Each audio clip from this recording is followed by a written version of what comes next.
छत्तीसगढ़ में 16 नक्सली ढेर। केंद्रीय गृह मंत्री ने नक्सलवाद के खात्मे का दोहराया संकल्प। लातेहार से जेजेएमपी एरिया कमांडर और गढ़वा में लेवी मांगने वाले 3 अपराधी गिरफ्तार। रोजगार के मुद्दे पर बाबूलाल का सरकार पर आरोप। युवाओं को नौकरी देना हेमंत सरकार की प्राथमिकता नहीं। झामुमो के नेता नौकरी के लिए कर रहे पैसे की उगाही। पश्चिमी सिंहभूम जिले में मिड डे मील खाने से एक बच्चे की मौत, कई बीमार। पूर्व सीएम ने की कठोर कार्रवाई की मांग। स्वास्थ्य मंत्री बोले हालात पर रख रहे नजर। और रांची में पीएम श्री विद्यालय समागम में 24 स्कूलों के विद्यार्थियों ने लिया हिस्सा। एक भारत श्रेष्ठ भारत के तहत मनमोहक प्रस्तुति। प्रतिभागियों ने राष्ट्रीय शिक्षा नीति को सराहा।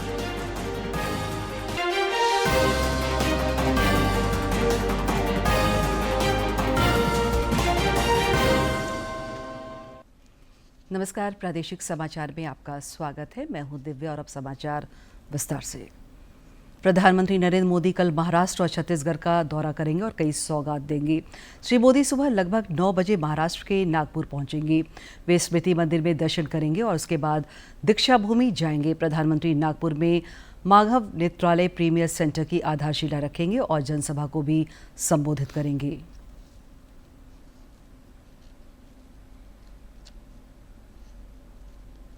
प्रधानमंत्री नरेंद्र मोदी रविवार को आरएसएस मुख्यालय में अपने पहले दौरे के साथ इतिहास रचने जा रहे हैं। हिंदू नववर्ष की शुरुआत के दिन पीएम का ये दौरा काफी अहम माना जा रहा है। प्रधानमंत्री यहां आरएसएस के संस्थापक डॉक्टर केशव बलिराम हेडगेवार और दूसरे सरसंघ चालक माधव सदाशिव गोलवालकर को श्रद्धांजलि अर्पित करेंगे। प्रधानमंत्री माधव नेत्रालय के भवन विस्तार की आधारशिला भी रखेंगे और एक सभा को भी संबोधित करेंगे। इस दौरान पीएम के साथ आरएसएस प्रमुख मोहन भागवत उपस्थित रहेंगे। पीएम दीक्षा भूमि जाकर बाबा साहेब अम्बेडकर को भी श्रद्धांजलि देंगे। 30 मार्च को भारत के सम्मान्य प्रधानमंत्री सम्मान्य नरेंद्र जी मोदी पवित्र दीक्षा भूमि पर आ रहे हैं। जो बाबा साहब का मध्यवर्ती स्तूप है, उस स्तूप में बाबा साहब के पवित्र अस्थि को वो पुष्प अर्पित करेंगे। उसके बाद वो उस अस्थि कलश को एक प्रदक्षिणा करके तथागत भगवान गौतम बुद्ध की मूर्ति जो स्थापित है उस स्तूप में, उस मूर्ति को पुष्प अर्पित कर दीप और मोमबत्ती और अगरबत्ती प्रज्वलित करेंगे और बुद्ध वंदना लेंगे। प्रधानमंत्री solar defence and aerospace limited की गोला बारूद सुविधा का भी दौरा करेंगे। वहां पर पीएम नवनिर्मित 1250 मीटर लंबी हवाई पट्टी और लाइव म्यूनिशन और वारहेड परीक्षण सुविधा का उद्घाटन करेंगे। योगेश कुमार शीतल के साथ bureau report, DD news.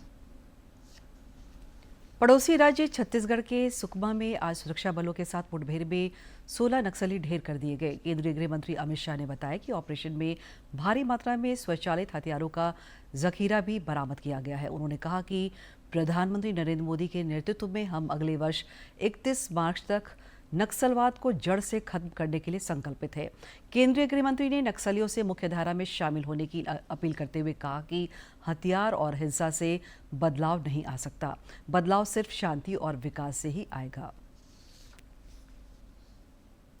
Sukma जिले के केरलापाल क्षेत्र में सुरक्षा बलों और नक्सलियों के बीच आज सुबह हुई मुठभेड़ में 16 नक्सली मारे गए हैं।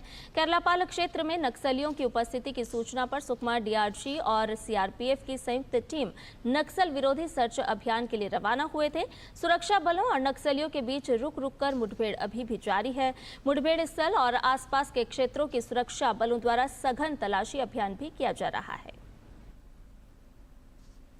इधर राज्य में भी उग्रवादियों की घेराबंदी हो रही है। लातेहार से उग्रवादी संगठन जेजेएमपी का एरिया कमांडर मुरारी भुइयां पकड़ा गया है। जिले के छिपादोहर थाना क्षेत्र के कटिया जंगल से पुलिस और सुरक्षा बलों ने संयुक्त अभियान से उसे धर दबोचा।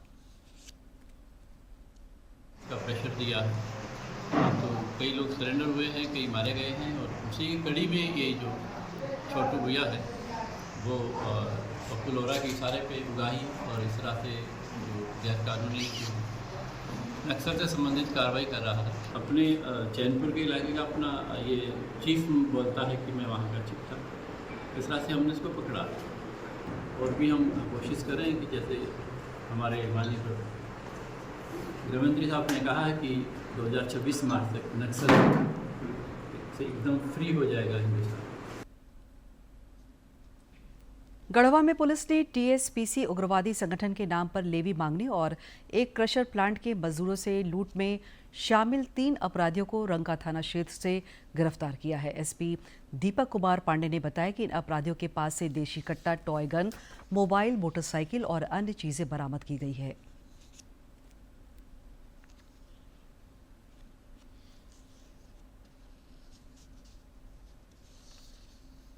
इसमें 3 लोगों को गिरफ्तार किया गया है। एक शाहिद अंसारी वो कुट्टी का रहने वाला है, दूसरा अशोक सिंह ये नौका भंडरिया का रहने वाला है और तीसरा मकसद ये रहने वाला है डंडा का, छपरदगा डंडा का। और तीनों की निशानदेही पे इस घटना में जो उस समय ये लोग कैमोफ्लेज टी शर्ट पहने थे उसको बरामद किया गया है। इनके निशानदेही पे एक कट्टा, देसी कट्टा बरामद किया गया है और जो एक और टॉय पिस्टल ये लोग यूज कर रहे थे उसको बरामद किया गया है। भाजपा के प्रदेश अध्यक्ष बाबूलाल मरांडी ने युवाओं के रोजगार के मुद्दे पर राज्य सरकार की उदासीनता पर बड़ा हमला किया है।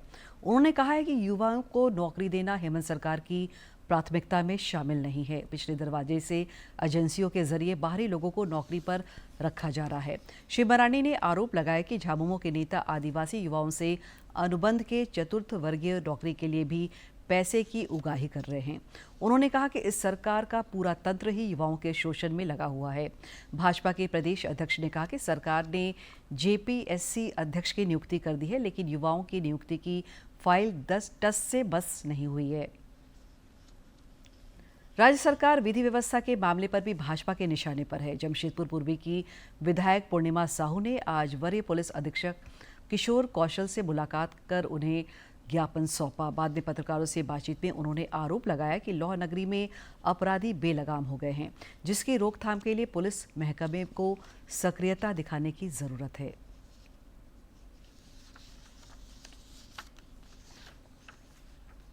क्षेत्र में अगर खराब हो रही है तो उसकी जवाबदेही सरकार की बनती है और सरकार को चाहिए कि ऑन द स्पॉट जल्दी से सिर्फ बैठकें करने से, आप बैठक कर रहे हैं विधि व्यवस्था को लेकर, आपके 200-400 किलोमीटर की दूरी पर वो घटनाएं हो जा रही हैं। थाना क्षेत्र के 200 किलोमीटर की दूरी पर जो है 200 मीटर की दूरी पर जो है आपके जो है अवैध धंधे चल रहे हैं। इन सबों पर जो है कार्रवाई होनी चाहिए।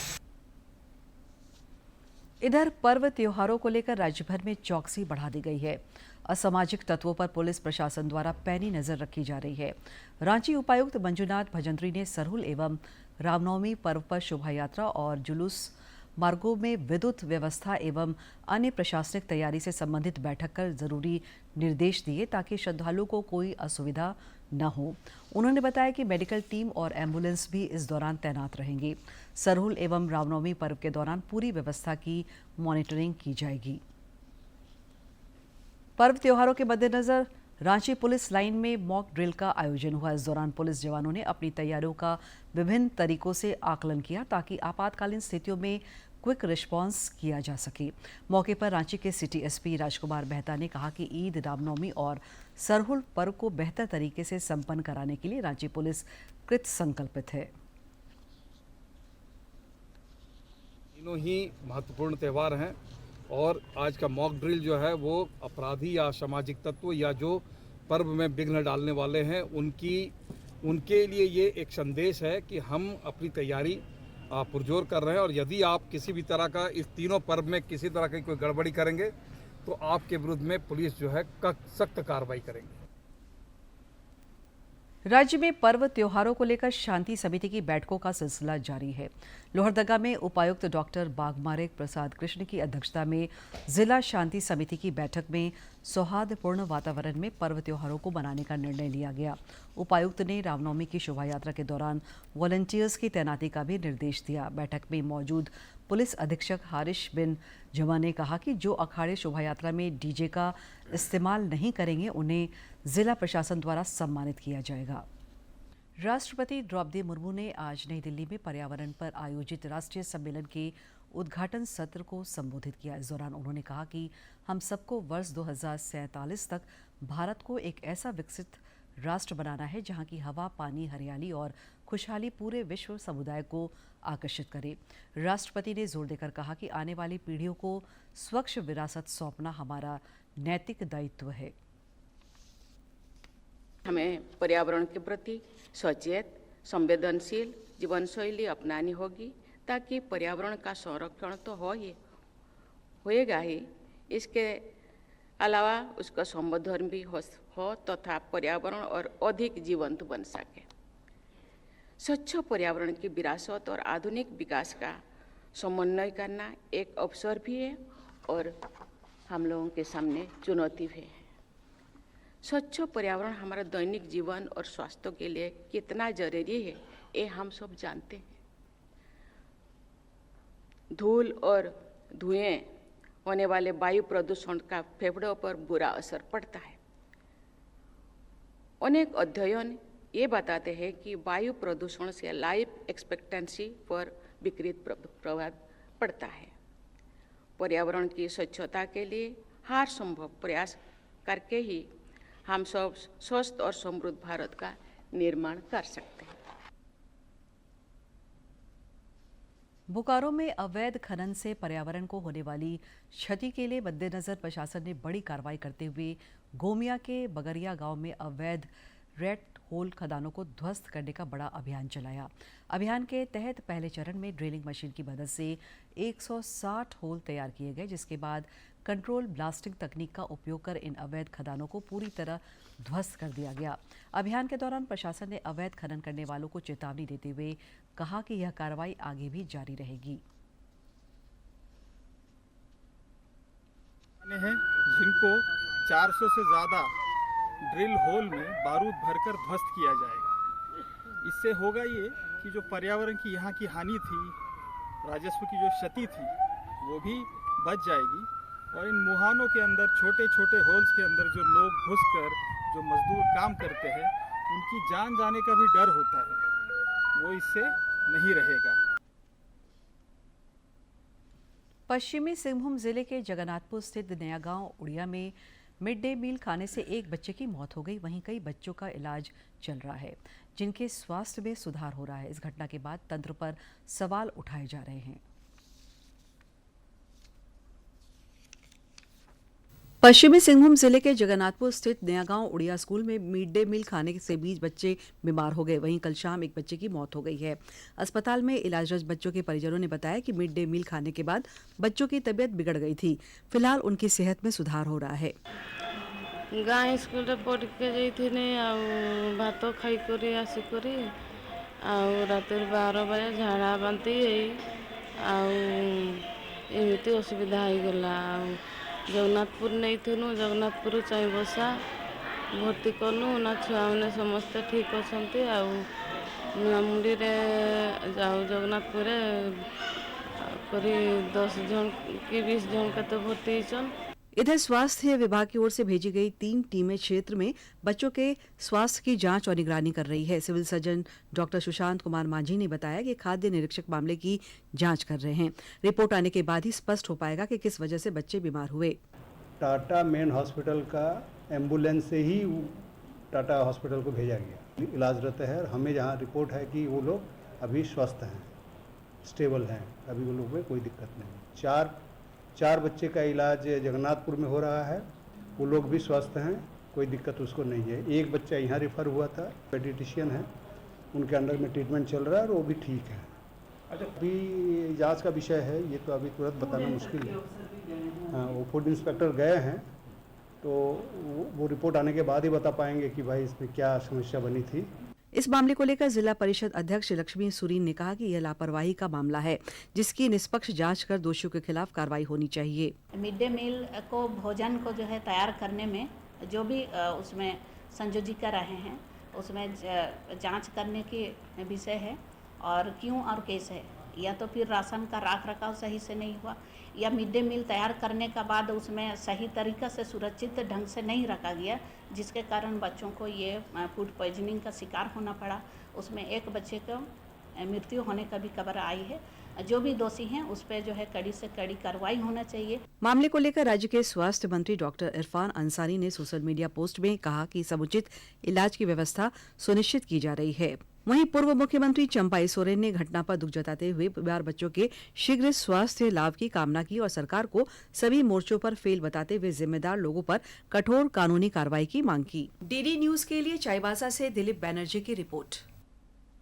रांची के जिला स्कूल में पीएम श्री विद्यालय समागम का आयोजन किया गया, जिसमें रांची जिले के 24 विद्यालय के प्रतिभागियों ने भाग लिया। इस दौरान प्रतिभागियों ने मनमोहक प्रस्तुति दी, जिसमें एक भारत श्रेष्ठ भारत की झलक दिखी। मौके पर वक्ताओं ने राष्ट्रीय शिक्षा नीति को सराहा।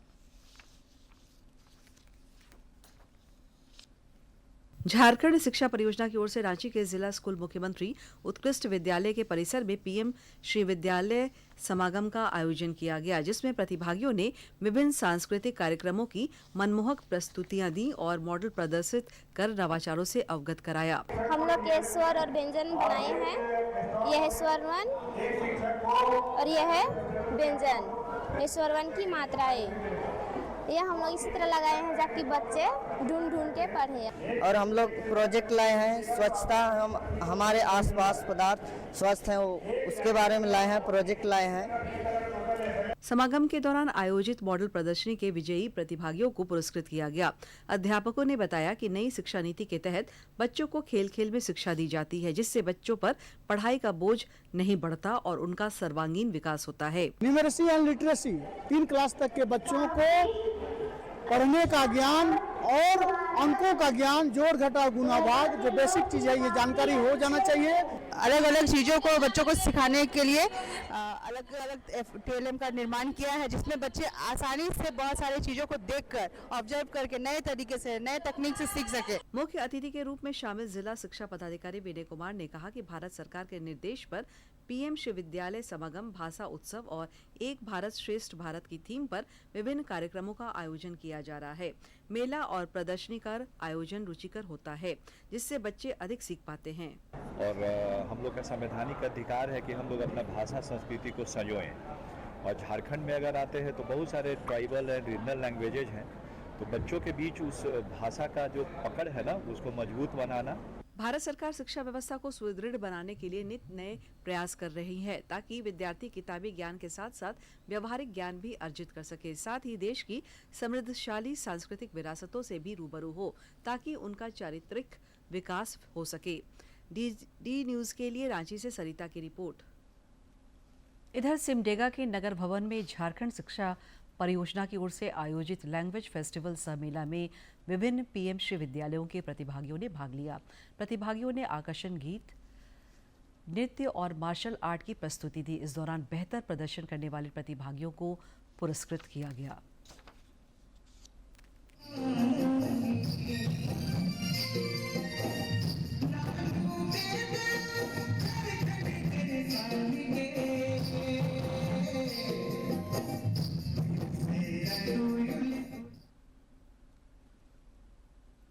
आरपीएसजी ग्रुप के चेयरपर्सन संजीव गोयनका ने वेब्स बाजार को लेकर कहा है कि प्रधानमंत्री नरेंद्र मोदी और केंद्रीय मंत्री अश्विनी वैष्णव के नेतृत्व में सरकार जो पहल कर रही है वह सराहनीय है। इस प्रयास से क्रिएटर्स, इन्वेस्टर्स और बायर्स को वेब्स बाजार के बड़े मंच पर जुड़ने और अवसर साझा करने का मौका मिलेगा। प्रधानमंत्री के अश्विनी जी के नेतृत्व में कि ये समझ लीजिए 4 हफ्ते आगे ये हमारी कल्पना के बाहर थी, और एक मंच मिलेगा हर एक आदमी को, हर एक क्रिएटर को, हर एक बायर को, हर एक इन्वेस्टर को, कि किस हिसाब से आप देख सकें और सभी तमाम फैसेट्स एंटरटेनमेंट मीडिया वर्ल्ड के विश्व भर से एक ग्राउंड में, एक मंच पे एकत्रित रहें। तो ये तो एक एकदम कंप्लीटली अनइमेजिनेबल थी, पर आज के दिन रियलिटी है।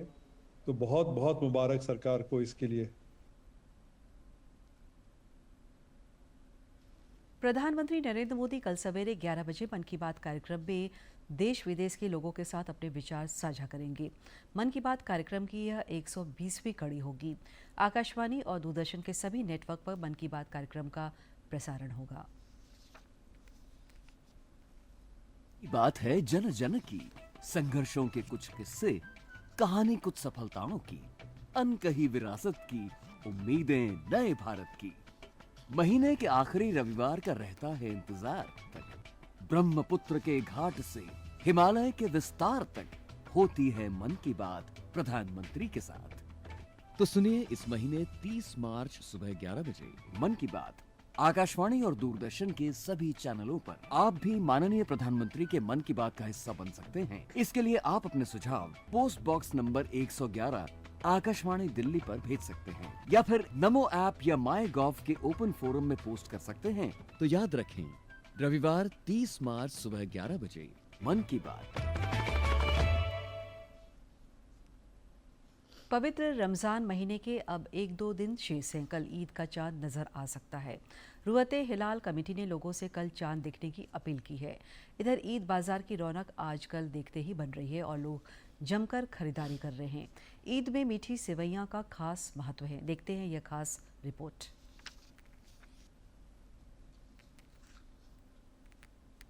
राजधानी रांची में ईद की आमद के साथ ही सेवइयां और ड्राई फ्रूट्स से बाजार गुलजार है। इसी के साथ अलग अलग किस्मों की सेवइयां भी बाजार की रौनक बढ़ा रही है। मेरे शॉप में सभी तरह की लच्छी हैं। ये बंगाल की लच्छी है।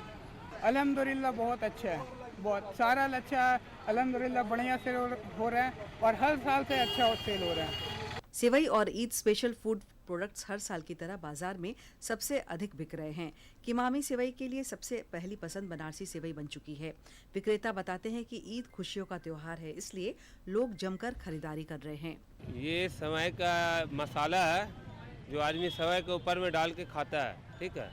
इसको लोग 1 साल के बाद इंतजार के बाद ये मिलता है मिक्स बना हुआ, और ये खुशी का त्यौहार है। एक दूसरे को गिफ्ट के लिए भी खरीदते हैं लोग। इसी आइटम ज़्यादा रखते हैं। बनारस का है, कलकत्ता का लच्छा है, बनारस का लच्छा है, बनारस का सेवई है, किमामी सेवई है। बनारसी लच्छा ज़्यादा बिक रहा है जी। बनारसी है, लोकल भी बिक रहा है। ईद पर सेवइयों का विशेष महत्व है, इसलिए बाजार में कई प्रकार की सेवइयां उपलब्ध है। 31 मार्च को मनाई जाने वाली ईद को लेकर लोग उत्साह और उमंग से भरे नजर आ रहे हैं। डीडी न्यूज के लिए रांची से सहयोगी सौरभ के साथ शिवानी की रिपोर्ट। जमशेदपुर स्थित वर्मा माइंस फाउंड्री में 7 दिवसीय श्री लक्ष्मी नारायण यज्ञ का आयोजन किया गया। यज्ञ के प्रथम दिन आज कलश यात्रा का आयोजन किया गया, जिसमें हजारों की संख्या में महिलाओं ने हिस्सा लिया।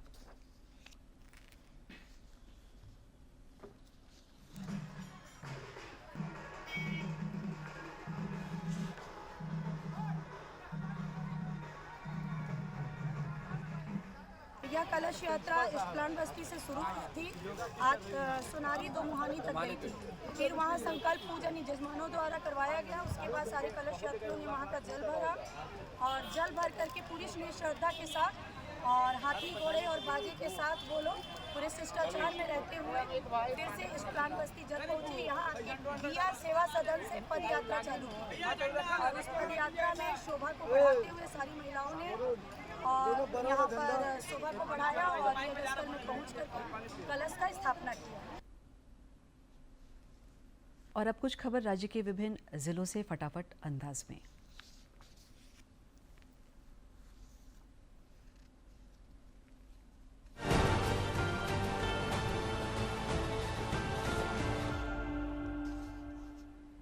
रक्षा राज्य मंत्री संजय सेठ की अनुशंसा पर रांची रातू रोड के एक मरीज को गंभीर बीमारी से उपचार के लिए प्रधानमंत्री राष्ट्रीय आपदा राहत कोष से 3 लाख रुपए स्वीकृत किए गए हैं। श्री सेठ ने इस बात की जानकारी साझा करते हुए प्रधानमंत्री नरेंद्र मोदी का आभार जताया है। पेयजल एवं स्वच्छता मंत्री योगेंद्र प्रसाद ने रामगढ़ के मुरुबंदा स्थित आवास में लोगों से मुलाकात और संवाद किया। इस दौरान उन्होंने जन समस्याओं के समाधान के लिए संबंधित अधिकारियों को आवश्यक निर्देश दिए। पेयजल एवं स्वच्छता मंत्री ने सामूहिक प्रयास से विकास और जन कल्याण की प्रतिबद्धता दोहराई। बोकारो के विभिन्न प्रखंडों में बैंक खाता आधार मैपिंग और आधार अपडेट के लिए शिविर का आयोजन किया जा रहा है। उपायुक्त ने इस बात की जानकारी साझा करते हुए सबों से शिविर का लाभ उठाने की अपील की है। धनबाद सांसद डुल्लू महतो ने ओडिशा के पुरी स्थित जगन्नाथपुर धाम में पूजा अर्चना कर प्रदेशवासियों के सुख समृद्धि और खुशहाली की प्रार्थना की। बोकारो में पशुपालन को बढ़ावा देने के लिए सतत प्रयास हो रहे हैं। मुख्यमंत्री पशुधन विकास योजना अंतर्गत नावाडी प्रखंड में लाभुकों के बीच 20 बकरों का वितरण किया गया। धनबाद उपायुक्त माधवी मिश्रा ने कार्यालय कक्ष में जनता दरबार का आयोजन कर जिले के विभिन्न क्षेत्र से आए लोगों की समस्याओं को सुना और समाधान के लिए संबंधित पदाधिकारियों को निर्देशित किया। हजारीबाग के दारू प्रखंड में कृषक मेला सह प्रदर्शनी का आयोजन किया गया, जिसमें प्रखंड के सभी पंचायत के किसानों ने भाग लिया। उत्कृष्ट फसल उत्पादन करने वाले किसानों को इस दौरान सम्मानित भी किया गया।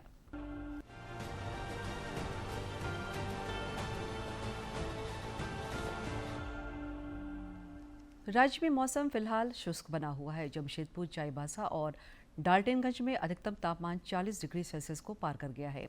कई जिलों में न्यूनतम और अधिकतम तापमान सामान्य से अधिक चल रहा है। मौसम विज्ञान केंद्र रांची ने बताया है कि अगले 5 दिनों के दौरान तापमान में किसी बड़े बदलाव की उम्मीद कम है। आगामी 2 अप्रैल तक आसमान के मुख्यतः साफ रहने का पूर्वानुमान है। 3 और 4 अप्रैल को बादल छाए रह सकते हैं। और अब एक नजर डालते हैं प्रमुख शहरों के आज के तापमान पर। राजधानी रांची का अधिकतम तापमान 33.4 और न्यूनतम 23.1 डिग्री सेल्सियस रिकॉर्ड किया गया। जमशेदपुर का अधिकतम तापमान 38.6 और न्यूनतम 21.4 तथा डाल्टनगंज का अधिकतम तापमान 37.5 और न्यूनतम तापमान 20.1 डिग्री सेल्सियस रिकॉर्ड किया गया।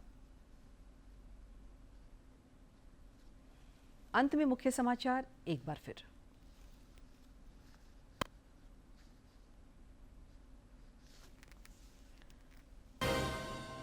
छत्तीसगढ़ में 16 नक्सली ढेर। केंद्रीय गृह मंत्री ने नक्सलवाद के खात्मे का दोहराया संकल्प। लातेहार से जेजेएमपी एरिया कमांडर और गढ़वा में नेवी मांगने वाले 3 अपराधी गिरफ्तार। रोजगार के मुद्दे पर बाबूलाल का सरकार पर आरोप। युवाओं को नौकरी देना हेमंत सरकार की प्राथमिकता नहीं। झामुमो के नेता नौकरी के लिए कर रहे हैं पैसे की उगाही।